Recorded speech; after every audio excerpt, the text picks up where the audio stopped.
Hello there, today we'll be doing the problem called happy number. It suggests that it is an easy problem, but I don't find it easy at all. So this problem requires us to identify whether or not we are able to get to a solution where this number is eventually equal to 1, n, by using this formula where we split each digit from the number and square it and add them together. As you can see here, these numbers are getting bigger. So let's understand the problem. So it's possible that the number becomes bigger. So the maximum number, let's say, is 9 squared. And it looks like it doesn't get any bigger than having 9s, right? And if you have 3 9 squares,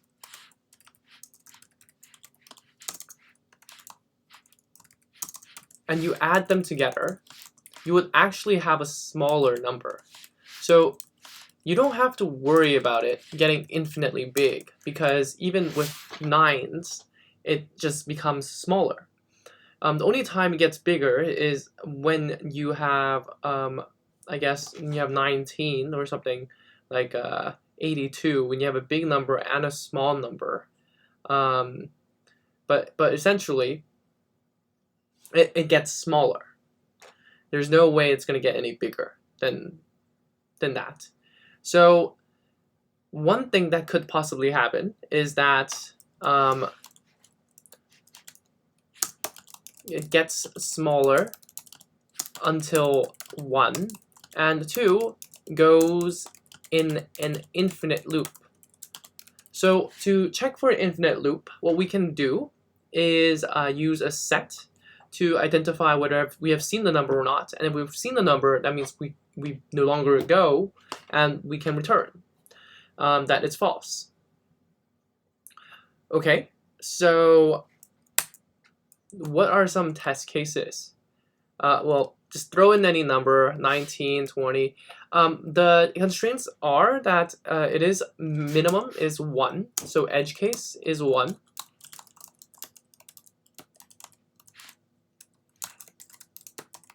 Let's say any number between 1 and through 2 to the 23rd power,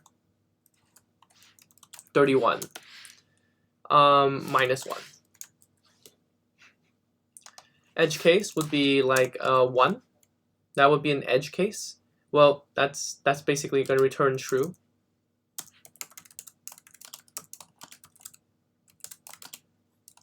Alright, so I think that's enough for our understanding. Let's go for our our pattern. The pattern is going to be a loop. We're going to be using a loop to get look for repeating items. So our plan is to create a visited set. 2, add items, numbers seen into visited set. And 3, get the next number until we see a number in the visited, or number is equal to 1. Then 4, we can return if return number equals 1. Okay, so with that, let's implement. So first of all, let's create a visited set, and let's think about so our function getting the next item. So def get next num So that's going to return us a int. So what does that look like? Well, what that looks like is we get the total sum equals 0 while n is greater than 0. What we're going to do is restructure n and get the digits equals dev mod. So this does a division of n by 10 and mods it by 10. This is very useful because the first item is going to be divided by 10, so it loses a digit. And the digit is going to be the mod, and so that's the digit that we need. So total sum is going to be plus equals digit times digit, or digit squared. With that, I think digit times digit is the better idea because it makes it more, well, it can be anyway. So with that, with the total sum, we can return the total sum. Now, what we're going to do is while the n is does not equals 1, or and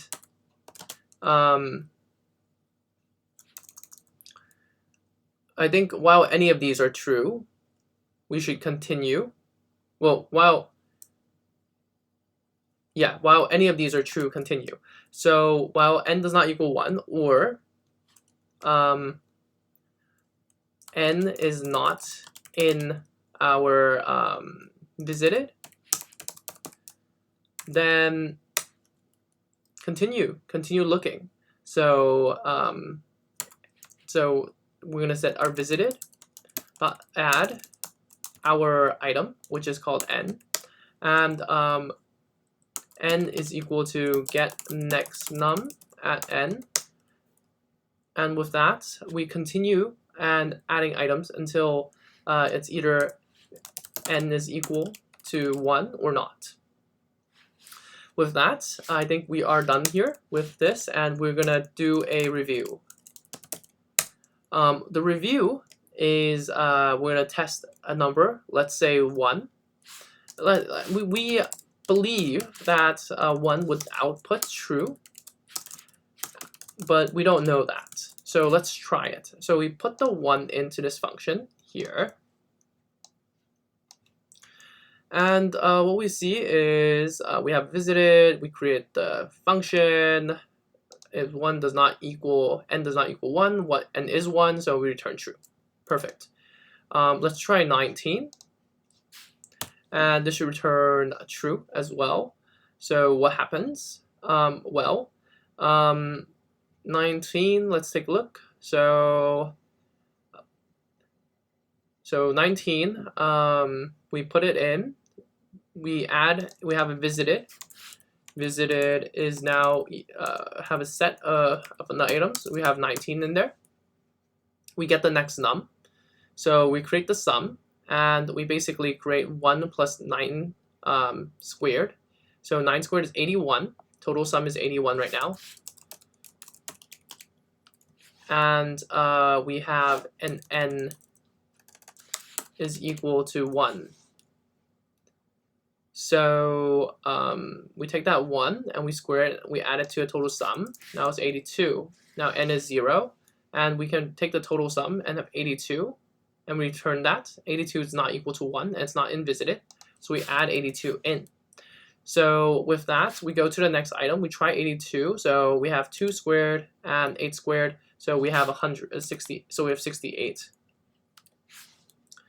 As you can see, and then 6 squared and 8 squared is going to be 100, and now we're 100, and we take all these numbers and we get 1.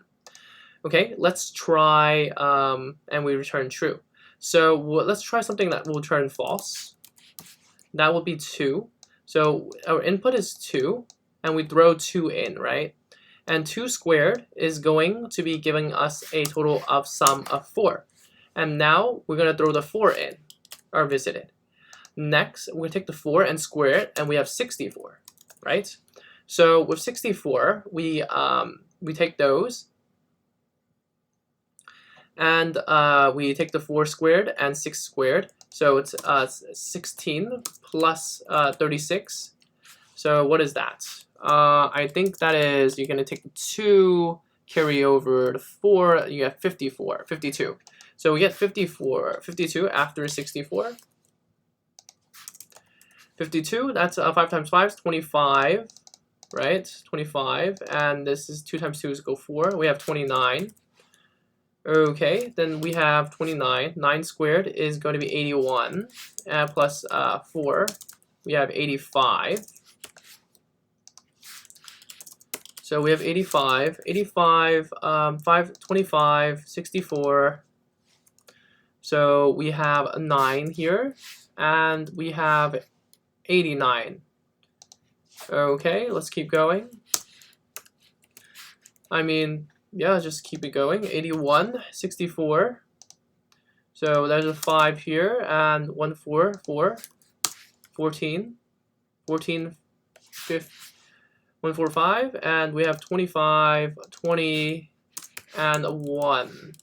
So we have a total of 46.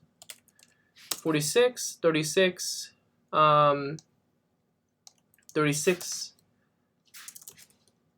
plus 16, and that's going to be 52. I think we have seen this already. I don't know why that's not in there, but that's interesting. So 2 times 2 is 4. 4 times 5 times 5 is 25, and then we have 29. I presume 16 plus 30, 16, 4 times 4 is 16. 16 plus 36, I think that we skipped one here. We had 52 here. But anyways, with that, we've seen it before, so that way we exit this loop, and this does not equal to 1, so we return false. Perfect. So with that, let's do evaluation. Evaluation is going to be pretty complicated. The reason why it's complicated is because of the way this is. Oh shoot, this is.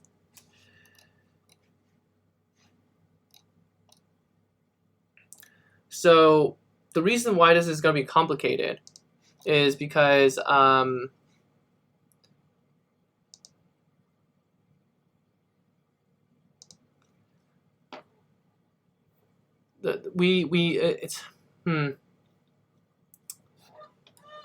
it's because how long can this possibly get,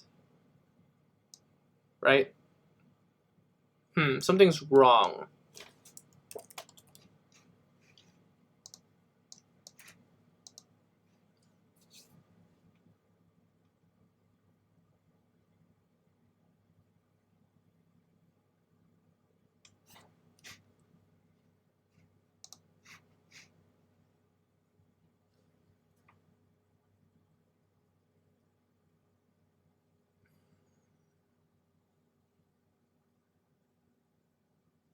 Why does time limit exceed when we do a 2?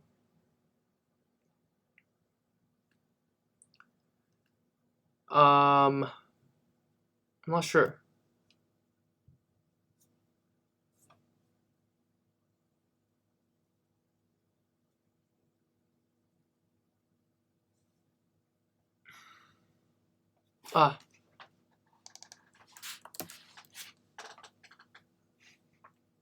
If you use an or, what happens here is that whether if any of these are true, then it would run. So you have to use an and here. So now it can be submitted. Okay, so that was my bad.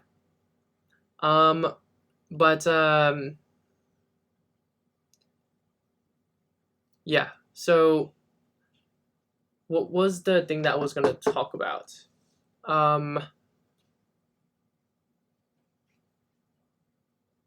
Yes, the evaluation. So the evaluation is O of log n. The reason being that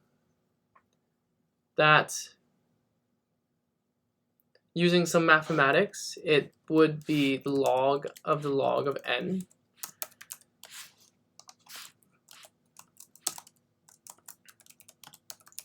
I'm not too sure what these mathematics are myself.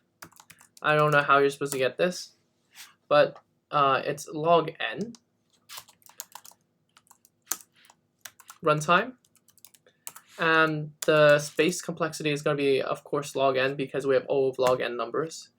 I'm not really sure. Well, apparently, after looking at the solution, the space is not O of log n. It's actually 243 times 3 total possibilities, and that's gonna bring us up to O of 1. I don't know how you're supposed to get that either. So yeah, the time complexity and the space complexity goes over the top of my head for this problem. Probably some mathematics would be helpful on the reasoning why this is the case. But in an interview, I would be unsure as to the space and time complexity of this particular problem, given that I don't know exactly how. I mean, we can put any number in, and somehow the only possibilities are 243 to the third times 3, and that the number of times we work on these number of operations that we make are log n before we find all the possibilities that are available in this solution. So maybe log n is going to be, I just don't really know. So but we can do more research in this. If you want more, please comment below. If you enjoyed this video, like and subscribe. Want more videos, check the link in the description below. Thank you very much, and I will see you in the next one. Thank you. Bye.